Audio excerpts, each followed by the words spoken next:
Hi friends, good morning all. Daily morning 6 o'clock நம்மளுடைய சேனலில் வந்து ஜான் டு ஏப்ரல் மந்த் இருக்கிற கரண்ட் அஃபேர்ஸை ரீகால் பண்ணிட்டு வரும். ஓகே, இன்னொரு டாப்பிக்கில் வந்து போயிடலாம்.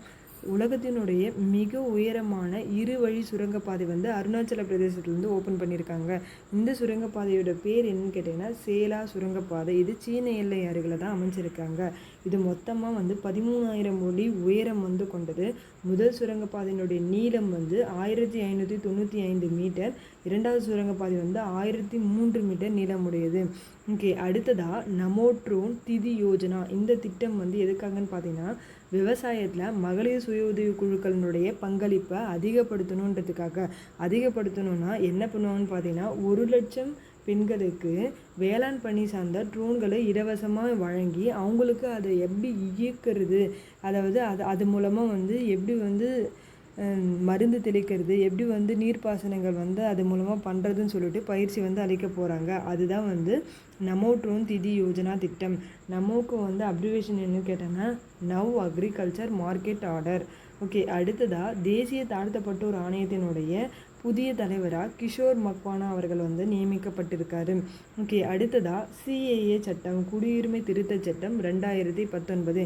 இந்த திருத்த சட்டம் என்ன சொல்லுதுன்னு பார்த்தீங்கன்னா பாகிஸ்தான், வங்காளதேசம், ஆப்கானிஸ்தான் போன்ற 3 அண்டை நாடுகளிலிருந்து மத ரீதியாக வந்து துன்புறுத்தப்பட்டு அங்கேருந்து 2014 டிசம்பர் 31க்கு முன்னாடி வந்தவங்க இந்தியாவுக்கு, அவங்க வந்து யாராக இருக்கணும்னு பார்த்தீங்கன்னா ஒன்று ஹிந்துக்களாக இருக்கணும், இல்லை சீக்கியர்களாக இருக்கணும், இல்லை பௌத்தர்களாக இருக்கணும், இல்லை ஜெயினர்களாக இருக்கணும், இல்லை பாரசிகளாக இருக்கணும், இல்லை கிறித்துவர்களாக இருக்கணும்.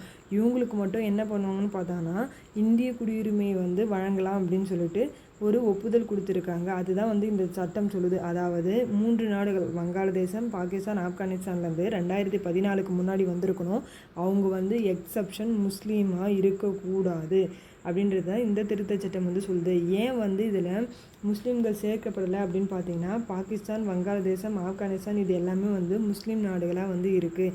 சிஏஏ சட்டம் படி இந்திய குடியுரிமை வந்து 6 வருஷத்துக்குள்ளேயே இந்த நாட்டிலேருந்து வந்திருந்தாங்கன்னா பெற்றிருக்கலாம். ஆனால் இதற்கு முன்னாடி வந்து 11 வருஷம் வந்து நம்ம இந்தியாவில் வந்து தங்கியிருந்தால் மட்டும்தான் வந்து இந்திய குடியுரிமை வந்து பெற முடியும் அப்படின்னு சொல்லிட்டு இருந்தது. இதில் 6வது அட்டவணை வந்து என்ன சொல்லுதுன்னு பார்த்தீங்கன்னா வடகிழக்கு மாநிலங்களில் சிறப்பு அந்தஸ்து அளிக்கப்பட்ட பகுதிகள் உட்பட பெரும்பான்மையான பழங்குடியின பகுதிகள் வந்து இந்த சட்டத்திற்கு கீழே வராது அப்படின்னு சொல்லிட்டு சொல்கிறாங்க. ஓகே, அடுத்ததாக சமீபத்தில் தமிழ்நாட்டினுடைய மாநில தேர்தல் ஆணையராக வந்து நியமிக்கப்பட்டவங்க யாருன்னு பார்த்தீங்கன்னா ஜோதி நிர்மலாசாமி IAS அவர்கள்.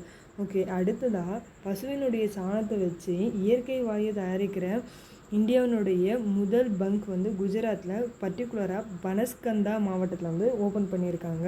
அடுத்ததாக சர்வதேச அளவில் அதிக அளவில் ஆயுதங்களை இறக்குமதி செய்கிற நாடு வந்து நமது இந்தியா தான். யார்கிட்டேருந்து வாங்குறாங்கன்னு பார்த்தீங்கன்னா ரஷ்யா கிட்டேருந்து வாங்குறாங்க. ஓகே, அடுத்ததாக நேட்டோ அமைப்பில் ரீசெண்டாக இணைஞ்ச நாடு எதுன்னு கேட்டாங்கன்னா ஸ்வீடன் நாடு. ஓகே, அடுத்ததாக ஆஸ்கர் விருதுக்கு தேர்வான சர்வதேச திரைப்படத்தின் பேர் என்னன்னு பார்த்தீங்கன்னா தி ஜோன் ஆஃப் இன்ட்ரெஸ்ட் அப்படின்ற படம் தான் வந்து ஆஸ்கர் விருதுக்கு தேர்ந்தெடுக்கப்பட்டிருக்கு. சிறந்த நடிகை யார் ஆஸ்கர் விருதுலன்னு பார்த்தீங்கன்னா எம்மா ஸ்டோன். இவங்க வந்து புவர் திங்ஸ் அப்படின்ற திரைப்படத்தில் வந்து நடிச்சிருப்பாங்க. அடுத்ததாக 2020 15ஆம் நூற்றாண்டை சேர்ந்த சதிக்கல் வந்து சேவூரில் வந்து கிடைச்சிருக்கு. அடுத்ததாக 2024ஆம் ஆண்டிற்கான சாகித்ய அகாடமியினுடைய சிறந்த மொழிபெயர்ப்பாளருக்கான விருது வந்து தமிழ் பிரிவில் கண்ணையன் தக்ஷணாமூர்த்தி அவர்களுக்கு வந்து கிடைச்சிருக்கு. அருணாச்சல பிரதேசத்தை சேர்ந்த ரைட்டரான இங்கிலீஷ் ரைட்டர் இவர் தி பிளாக் ஹில் அப்படின்ற நாவலை தமிழில் கருங்குன்றம்னு சொல்லிட்டு மொழிபெயர்த்ததுனால தான் கண்ணையன் தக்ஷணாமூர்த்தி அவர்களுக்கு சாகித்ய அகாடமியினுடைய மொழிபெயர்ப்பாளர் விருது கிடைச்சிருக்கு. இது ரொம்ப ரொம்ப இம்பார்ட்டண்ட்டான கரெக்டாகவே நல்லா ஞாபகம் வச்சுக்கோங்க. ஓகே, அடுத்ததாக ஹரியானாவினுடைய புதிய சிஎம் யாருன்னு பார்த்தீங்கன்னா வந்து நயாப் சிங் சைனி அவர்கள். அடுத்ததாக இந்திய குடியரசுத் தலைவரான திரௌபதி முர்மு அவர்களுக்கு மொரிஷியஸ் பல்கலைக்கழகம் வந்து கௌரவ டாக்டர் பட்டம் வந்து வழங்கி கௌரவிச்சிருக்காங்க. இதில் வந்து என்ன சிறப்புன்னு பார்த்தீங்கன்னா வெளிநாட்டு குடியுரிமை பெற்ற இந்திய வம்சாவளியினர் அப்படின்ற அங்கீகாரம் வந்து மொரிஷியஸ் நாட்டில் இருக்கிற 7ஆம் தலைமுறையை சேர்ந்த இந்திய வம்சாவளியினருக்கு வந்து கொடுக்க போகிறாங்க. ஓகே, அடுத்ததாக இந்திய தேர்தல் ஆணையம் வந்து 1950 ஜனவரி 25 வந்து ஸ்டார்ட் பண்ணியிருப்பாங்க. அவங்களுடைய தேர்தல் ஆணையர்களுடைய பதவிக்காலம் வந்து 6 ஆண்டுகளோ இல்லை 65 வயதோ வந்து நிறைவடையும். அடுத்ததாக தேர்தல் ஆணையர்கள் நியமிக்கும் வகையில் 2023 சென்ட்ரல் கவர்மெண்ட் ஒரு சட்டத்தை இயற்றியிருப்பாங்க. அதில் யார் யாரெல்லாம் வந்து இருப்பிருப்பாங்கன்னு பார்த்தீங்கன்னா, பிரதமரால் நியமிக்கப்பட்ட மத்திய அமைச்சர்கள், அதுக்கப்புறமேட்டு வந்து நாடாளுமன்றத்தினுடைய எதிர்க்கட்சி தலைவர், இவங்க 3 பேரும் இருக்காங்க. இதற்கு முன்னாடி யார் இருந்திருப்பாங்கன்னு பார்த்தீங்கன்னா, அதாவது மத்திய அமைச்சருக்கு பதிலாக உச்சநீதிமன்றத்தினுடைய தலைமை நீதிபதி வந்து இருந்திருப்பார். நல்லா ஞாபகம் வச்சுக்கோங்க. 2023 அப்புறம் இயற்றப்பட்ட சட்டத்தில் வந்து மத்திய அமைச்சர் வந்து இன்க்ளூட் ஆகிருப்பார். யாரை தூக்கியிருப்பாங்கன்னு பார்த்தீங்கன்னா, உச்சநீதிமன்றத்தினுடைய தலைமை நீதிபதி வந்து எடுத்துகிட்டு இருப்பாங்க. ஓகே, அடுத்ததாக மொபைல் ஃபோன் உற்பத்தியில் இந்தியா வந்து 2ஆம் இடத்துல இருக்குது. ஸ்டார்ட் அப் இந்தியாவிலுமே இந்தியா வந்து 3ஆவது இடத்துல இருக்காமா.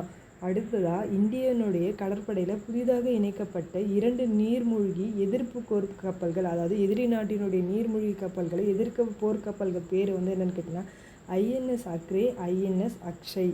ஓகே ஃப்ரெண்ட்ஸ், இன்னோட கரண்ட் அஃபேர்ஸ் இதோட கம்ப்ளீட் ஆகுது. Thank you all.